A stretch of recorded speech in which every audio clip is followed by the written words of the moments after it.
I'm here to introduce Elena and Olga, and they're going to talk about the Saiga project. One of the things that I think the WCN people didn't know when they paired me up with her is that in a former life, I actually studied pronghorn antelope for a while. And pronghorns, it turns out, have some similarity to Saigas. And I was really struck in watching a previous presentation that Elena gave where she was talking about trying to create fences that Saiga could go under, because these are animals that evolved like pronghorns in an environment that they didn't have to jump. So fences are a problem for them. And I looked at that and I thought, well, you know, we were dealing with that with pronghorns decades ago too, and it's a very similar thing. Many of the problems that she's facing, though, are much greater. The challenges are greater. The environment is somewhat similar, and the behavior of the species is somewhat similar, but I'm not going to go any further with that. I think I'm just going to introduce Elena and Olga to come up and tell you about the Saiga project. Thank you. Thank you for the introduction. Hi, everybody. I'm very happy to be here. Thank you so much. I'm so excited that you come for the very last session here to hear about us, about Saiga, and what we do for Saiga conservation. My story about amazing creature in the world is a Saiga antelope. Look, this guy. Everybody agrees it looks very unusual. That's because it's very ancient animals. Saiga live at the same time with mammoths and woolly runners. And Saiga survived after numerous natural catastrophes like global warming, like ice age, because it's highly adapted species. It's very mobile species. And only threat the Saiga can't adapt is human impact. Unfortunately, in 21st century, Saiga faced with real extinction risk. And I try to tell you about this a bit. Most distinguished feature of Saiga is his big nose. I think most of us already recognize this beautiful feature, but actually it's amazing biological adaptation Saiga for life in extreme weather condition and natural condition. Saiga live in steppe and semi-desert in Central Asia and Pre-Caspian region of Russia, where weather is very extreme. In the winter, we have minus 100 degrees of the frost. In the summer, temperature could go up till 100 plus 120 degrees. Of course, it's very difficult for survivor. But Saiga is champion for survival in such condition. His nose, his big nose work like heater during the winter time. This nose actually make warmer freezing air.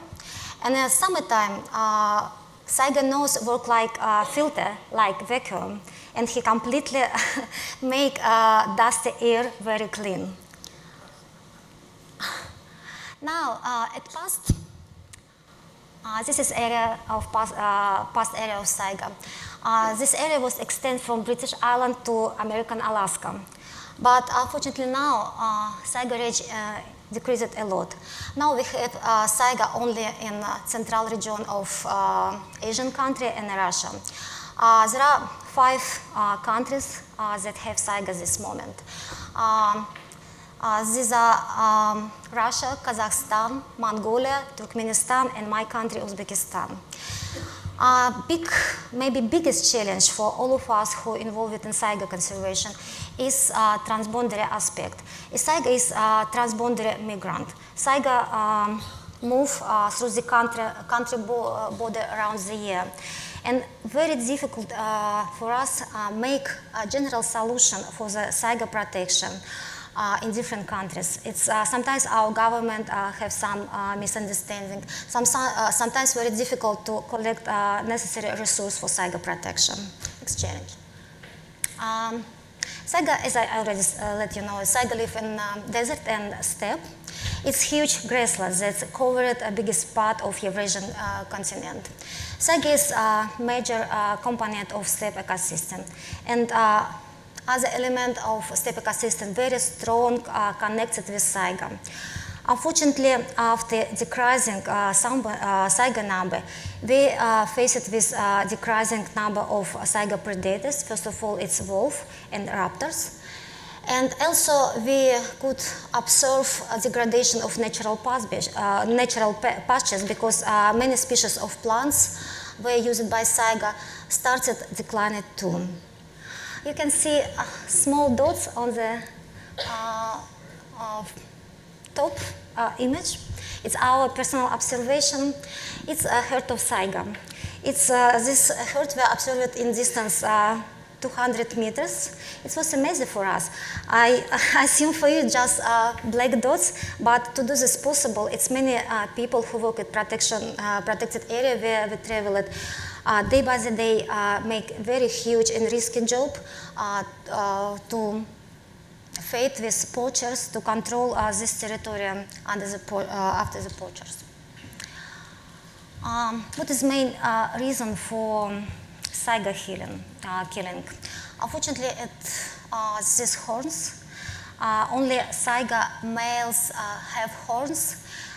They use horns for the mating with different males for female during the mating season. It's very dramatic time in Saiga life. Sometimes male could be dead after this because during the mating they eat nothing, they drink nothing, and completely became very weak and sick. It's love lead their diet. But they give life new generation of Saiga. But at the same time, Saiga horns is a main reason for its killing. It's people like Saiga horn because they are used for traditional Chinese medicine, for numerous medicine in Chinese black market. I think it's very bad news. I would like to give you some impressions how looks illegal Saiga horn trade chain. It's organized criminal chain. Today, I think you already hear more about ivory trade. It looks pretty similar. It's international trade started from the advertising local people about their needs for the Saiga horns and how much they're happy to pay. And local people go to the field, kill Saiga. It's a horrible picture. And after this, they sell illegally Saiga horns to the international traders. And in the final stage of trade chain, Saiga horns look like this. It looks pretty common. It looks like just horn, nothing more. But you already know what stays behind of this horn, what stays behind of this picture. This picture was made in Gansu, in southern part of China, in black market. And you already know that behind of this stay 100 killed Saigas. Unfortunately, we have one more threat. Stephen already noted about this. It's quite recent threat for the Saiga border fence. In 2012, on the border between Kazakhstan and Uzbekistan, under custom agreement between Russia, Kazakhstan, and Belarus, was erected this tall border fence that completely crossed a migratory route of Saiga. Saiga, as I already tell you, Saiga is migrant. They should move from the one pastures to another one. In the winter time, they came from summer pastures that's located in Kazakh area to the winter pastures that's located in area of Uzbekistan. But now they can't do this. It's very dangerous for them because could start a starvation anytime. And we have some evidence of bad effect of Saiga fence and poaching together. Over the last 4 years, we could observe new declining of Saiga in Ustyurt population. It's reached over the 70% over the last 4 years. That means during this time we lost around 5,000 Saigas. And now we have very small population, less than 2,000 animals. I'd like to tell you more what we do to protect Saiga as well. This is my team in Uzbekistan. We work in Surplata, far away of any settlements. It's very interesting, but at the same time very difficult place for the life because very dry and very hot region for the Saiga. Our team includes my colleagues, my friends, and even member of my family. We work together, and our main mission and our main vision is involvement of local people, because local people make great impact for the Saiga being. That's why we would like to work with local communities as much as possible. And we actually believe that we could help them to change their attitude and their behavior. Many local people still up now believe that Saiga is game species. Their parents and parents use Saiga like game species as they continue to do this. And we try give them new vision. Saiga is endangered species. Saiga is not game species. You should care about this species. You should help us protect.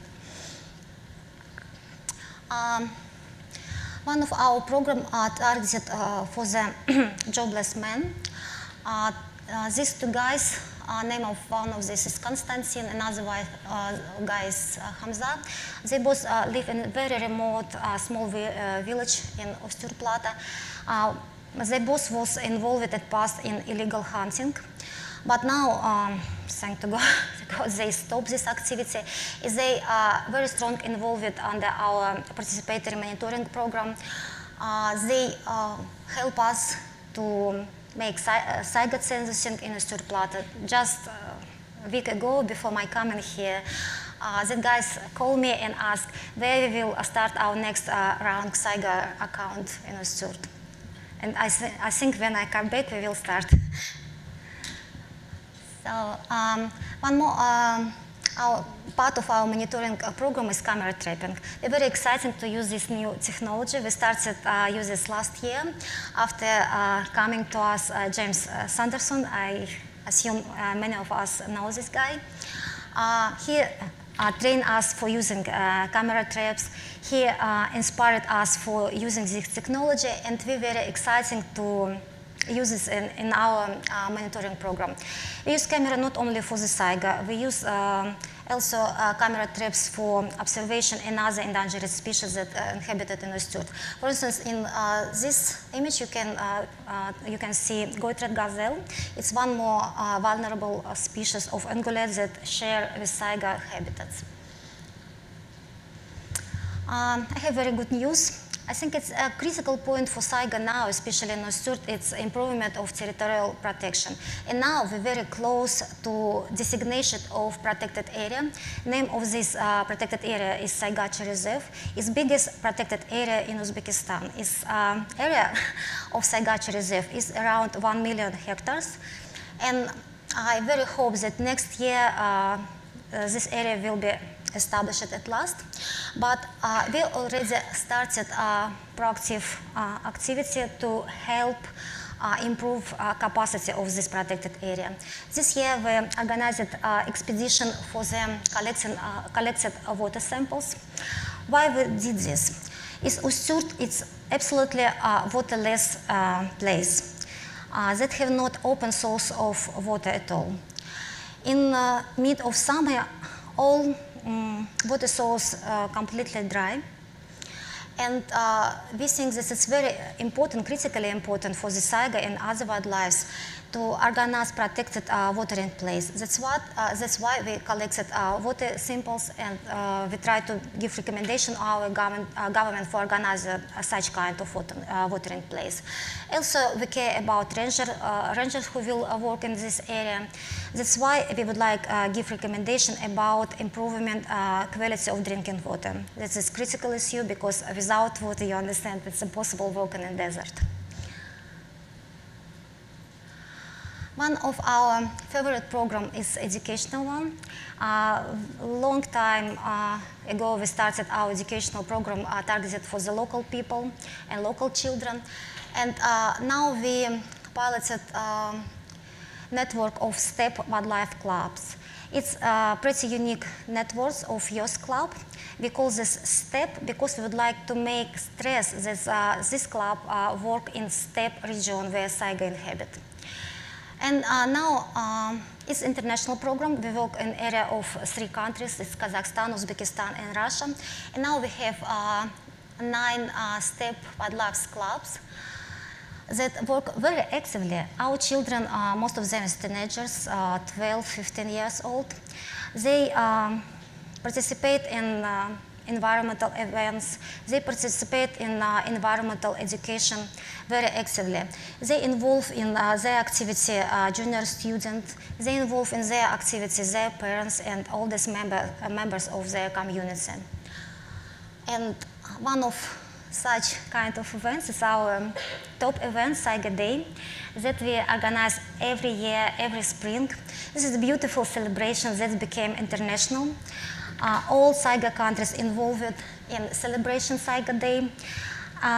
This held in springtime when nature wake up, when Saiga get birth their babies. Everybody happy to celebrate renovation of nature, and everybody happy celebrate Saiga birth. It's beautiful, very cool events. If some of you will travel in our country at that time, please join us for the celebration Saiga Day. It's actually very funny and very interesting celebration.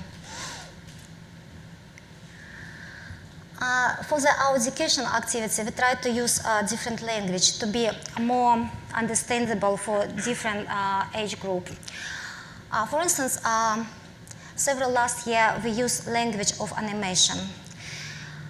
We tried to use this to raise a very serious question that by the very we talk about serious thing using very simple language. For instance, this year we tried to raise problem development of natural resources in Saiga areas. In the Saiga land, it's many oil and gas companies try to develop to mine gas. This is problem, and we try to give vision children with balance between human needs and wildlife needs. If somebody interested to watch this, please come to our table, and our screen you can see this beautiful cartoon. One more our program, it's program for alternative sources income. This program targeted for the jobless women who is main buyers of Saiga meat. I should say you that Saiga meat is very cheap in comparison with normal meat. That's why our ladies prefer buy Saiga meat to make small economy for their family. That's why we train them for production beautiful traditional embroidery and give them chance to get extra money buying through the sold their beautiful embroidery stuff. And please again come to our table and buy some beautiful embroidered bags. And also you can visit our website and buy online. Support us. This year we piloted program for to support anti-poaching activity in Saiga range. We started SA Excellent in Saiga Protection Award. This year it was made in memory of our long-term supporter and friend, Joy Covey. Unfortunately, last year Joy accidentally died, but we remember about her and we greatly appreciate her and her family for support. And we will continue to do this award, remembering about her. This year we have 3 winners. These are teams from Russia, Kazakhstan, and Mongolia. Also, we care about our future.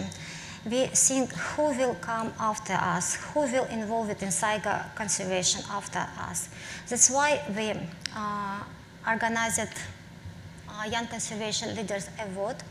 And again, this year we have three winners. One winner is from Kalmykia. This is Aygul Aydbayeva on the left of you. She's worked for educational program in Kalmykia. Sergeant from Mongolia worked for development action plan for Saiga National Park. And third winner is Olga Esipova. You already hear about her. She's my daughter, and she involved in our educational program. And I hope she will happy share with you her personal experience for the Saiga conservation.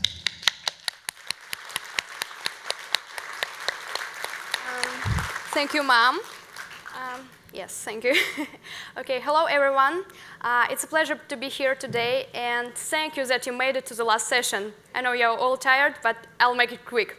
So, let me ask you this.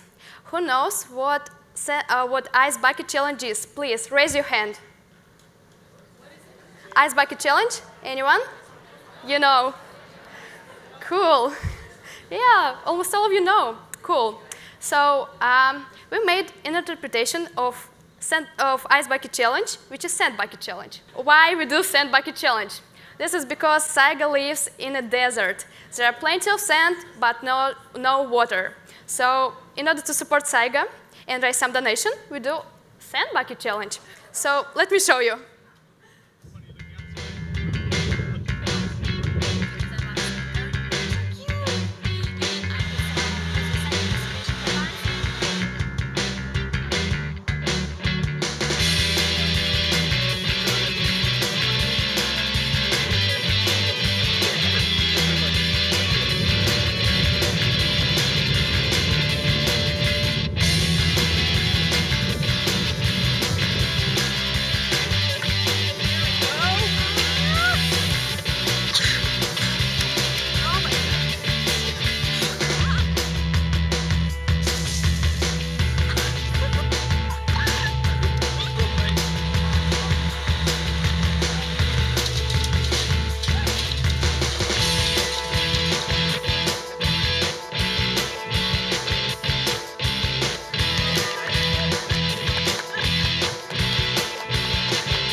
So if you want to support us, please join us and do Sand Bucket Challenge. Okay, now, yes. Well, we also have a Saiga song and a Saiga clip. And you may ask, why do you need a Saiga song if you do conservation? How it related? Well, actually we try to find a way how to attract young people and old people, adults, everyone. So it's a wonderful way to make it, because we have all those Step Wildlife clubs, and every time we have events such as Saiga Day, we play this song, and children sing along, and adults seeing the video, they start crying, because it's actually very emotional. And unfortunately, we are running out of time, and I can't show you this video right now, but please come to our table and see the video or visit our website, please. This is my recent project, and probably the most challenging one, because, well, it's the biggest project I was involved in. And so this is a project about mural. We came to a local school and created this beautiful mural. You can see it on the bottom of the slide. And this is mural about steppe ecosystem. And Saiga here is a key feature. So here, you can see the stages of our work. So we started with a bare wall. There was nothing on it, only two of us. And then we started to paint key animals. And you know what? There are plenty of children who were involved. They started to ask questions. They started to be interested about this project. And this guy on your right is Rory. He is a UK-based wildlife painter, and he does an amazing job.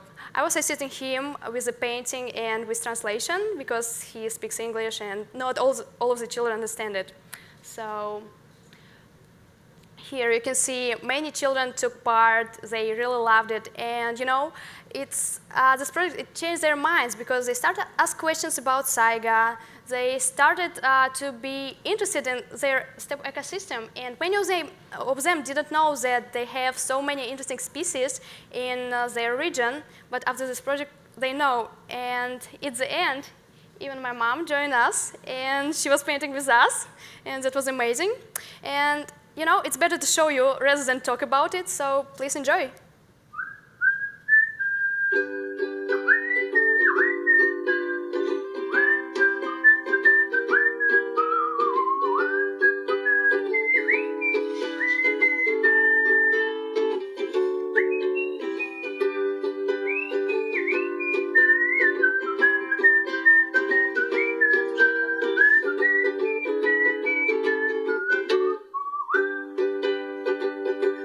Father,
you so much for your attention. And let's create this wonderful world together with the Saiga in it. And please support us, and thank you for your attention. Join us.